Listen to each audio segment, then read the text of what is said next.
up, and after the angel woke him up, he fed him angel food. Wake up, somebody, wake up. We got some food here that angels can't even eat. They can serve, but they can't eat it. This is for us, hallelujah. But you got to wake up to get this good food on the inside. How many of y'all know you need something on the inside to strengthen you on the outside? Can I get a witness in here? Look what he said, look what he said. He went back to sleep, he laid back down. And then in verse 7 he said, the messenger of Yah came back the second time. Somebody say, he just won't leave me alone. Came back the second time and touched him. What did he do? He touched him and said, rise up and eat, son. Why? Because the journey is too much for just you. In other words, you need something on the inside that's going to help you along the journey. All of us on a journey right now. We on a journey to the kingdom. We need something on the inside that's going to help us to go all the way so we won't quit halfway down the line. That's why the Messiah said, sit down and count up the cost and see if you have enough inside of you to go all the way. Going halfway is not going to get you there. I heard the songwriter say 99 and a half just won't do. Can I get a witness in here? I need you to wake up.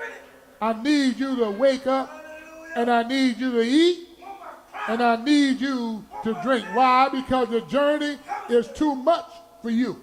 Can I get a witness in here? He rose up, he ate, and he drank, and went in the strength of that food.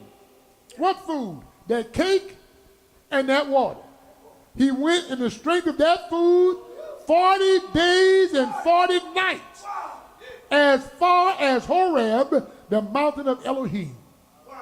I don't know about y'all, but if one meal can last me 40 days and 40 nights, keep me strong, give me some of that. I don't know about y'all, but I hope he wake me up tonight, and right there side of my bed, the angel standing there with some cake and some water. Woo! I'm going to eat all of it. Pardon me, Sister William, but it didn't come to you. I ain't giving you none of my cake. Boy, she hit me with that one. I got to give her some, brother. Praise Almighty Yah, because I want her to go with me on this journey. And she can't go with me unless she get what I got in me and her. Am I right about it? If we going to go together, we got to eat together.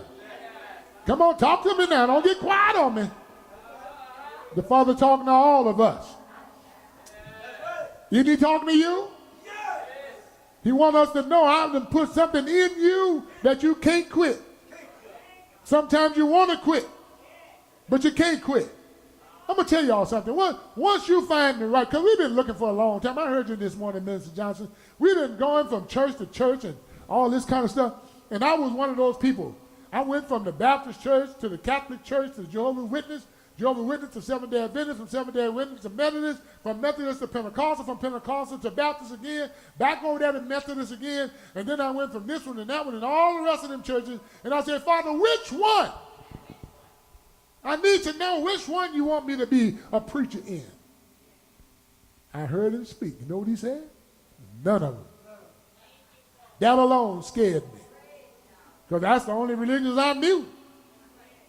But I didn't know his. Y'all hear me, don't you? So he took me apart and taught me his way. He taught me his love, his will, his word. He said, this is what I want you to do.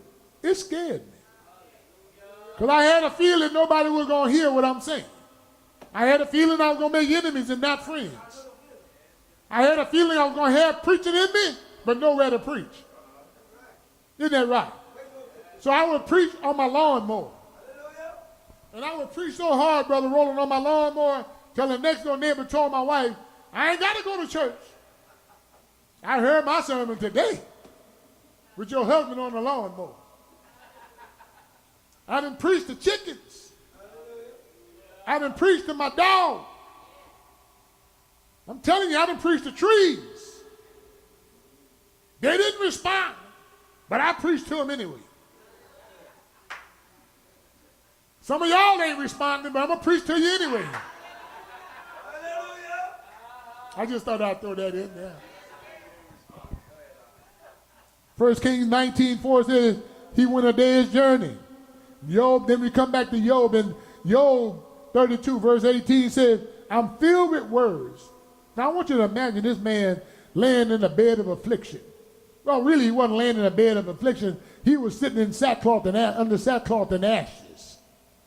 This man was filled with boils and sores from the top of his head to the soles of his feet. All over his fingers was boils. Yeah, some of y'all know what boils are. You know those things that swell up? Huh? Got a head in it. And then it starts squirting pus. I don't mean to get nasty, but I'm trying to get your vivid imagination working. Now I want you to imagine those boils from your head all the way down to the soles of your feet. Now if you got them on your dexteria, you can't sit on them because it hurts. You can't walk on them because it hurts. You can't lie down on them because it hurts.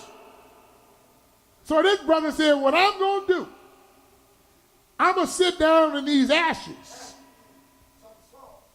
No, it wasn't soft. That wasn't the reason. I'm going to sit down in these ashes because it's going to stop the pus from flowing. Because those ashes going to coagulate around those sores. And then I'm going to throw the ashes up and let them fall on me to help alleviate some of the itching. Because I can't scratch myself because the sores are on my fingers too. So I got to pick up something to scratch with. And even that's hurting me. But I got all these words on the inside of me. That's what he said right there. I'm filled with words, and the spirit within me is still pressing me. Good gracious alive. You mean this man in that deplorable state that he's in, the spirit in him is still pressing him to say something about Yah. So what is the Father telling us? I'm not worried about your condition. I'm not worried about whether or not you got money or whether or not you're broke. I'm not worried about you, what kind of clothes you're wearing. I'm not worried about your health condition. I'm not worried about what kind of car you drive or what kind of house you live in. I'm not worried about you being happy or sad. But what I'm concerned about is I put my word in you, and I want you to speak it out in spite of your condition. Are y'all hearing him today? It's got people saying, I ain't going to church today. I don't feel right. Well, you stay your don't feel right self home. If you got that feeling, you don't want to come, stay home. Well, I ain't going to church today. My bills ain't even paid. It's on my mind. Well, stay home. What he's telling us right now is, I done put that word in you, and that word ought to make you thirsty for some more words. Not just on Sabbath day, every day. I remember that the apostles was going to the temple not on just the Sabbath. They was going every day, 3 times a day. And we tired already? Then I got a question. What's in you? Because if that's in you, I don't want that. I want something that's going to drive me, even when I don't want to be driven. Push me. When I get too lazy to go, push me. That's what I want. Do I still have a few people with me?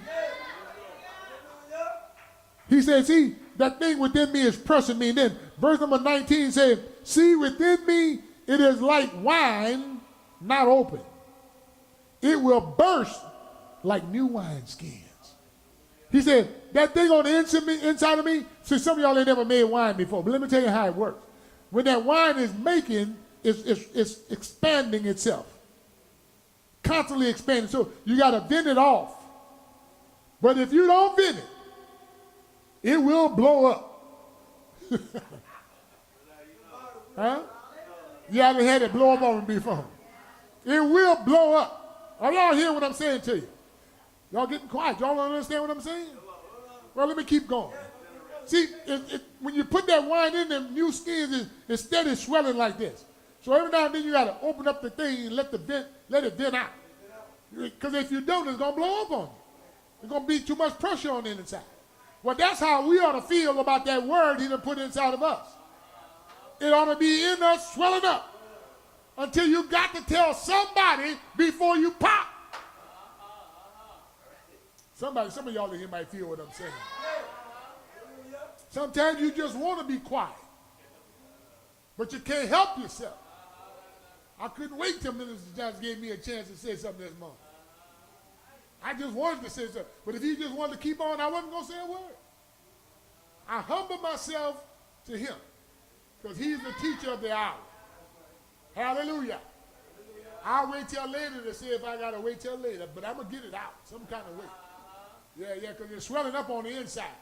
See, I listen to that Brother BJ and the singers, Brother Stanley and Thaddeus on the keyboard and Brother Ken on the drums and Brother Weston, all of them singing and showing and getting down with that. Now, but on the inside, I'm blowing my saxophone, but I'm saying, my time coming. Oh, yeah, because it's swelling up on the inside of me. And, I be trying to get y'all to hurry up, sit down so I can preach. But this thing's swelling up on the inside. And then y'all got nerve enough to talk about, Brother Isaac got long wind. You better believe I do. That thing is swole up. Huh? I haven't got pregnant. I got to deliver. Yeah. My husband gave me seed. Impregnated me. And boy, that thing been swelling up on me. Y'all know what I'm talking about. In the third trimester. Something going on. Need to come out.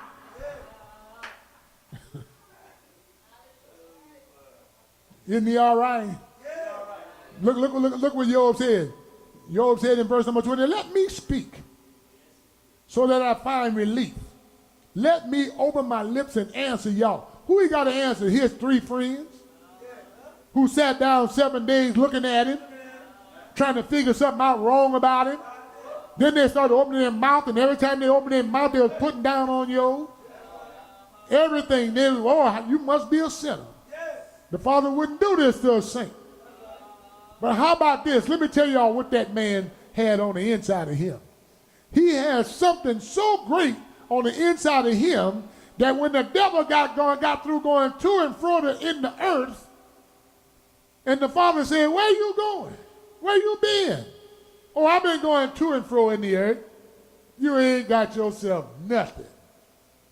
The Father said, well, have you considered my servant Job? He's a just man.